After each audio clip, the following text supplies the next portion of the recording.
creepy, just like the original Rockefeller, or even David Rockefeller, like creepy.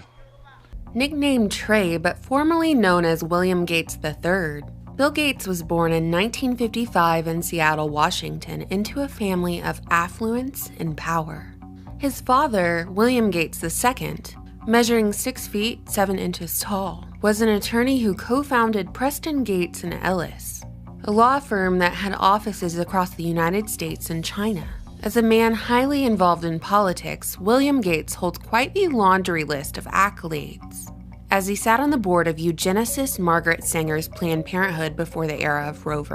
Wade. Not only that, but he was also the face of a state income tax initiative in Washington state. After his late wife passed, William Sr. married Mimi Gardner, longtime friend of Teresa Heinz Kerry. Mimi is fluent in Chinese and served as former director of Asian art at the Yale University Art Gallery. But let's get back to the late Mama Gates, because in addition to popping out Bill Gates, she also had 2 daughters, Christy and Libby. And Mama Gates, who also is known as Mary Maxwell, started off as a humble schoolteacher and eventually became chairwoman of United Way. She came from a long line of money and power, as her father was a wealthy banker and her grandfather served as president of the National City Bank in Seattle and was the director of the Seattle branch of the Federal Reserve Bank.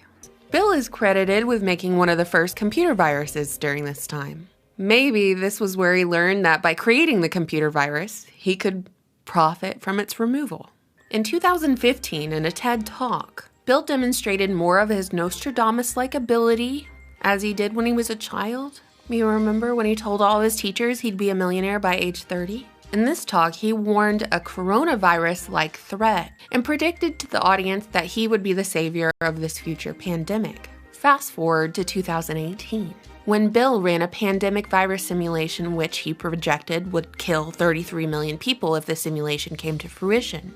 1 year later, in October of 2019, the Gates Foundation hosted Event 201 at the World Economic Forum in New York, which was a high-level pandemic exercise that played out a novel coronavirus pandemic with potentially catastrophic consequences, requiring cooperation between industries, governments, and key institutions. Johnson & Johnson was in attendance. As Event 201 was happening, the 2019 Military World Games were taking place, hosting 110 nations and thousands of military members from around the world, and none other than Ground Zero, Wuhan, China.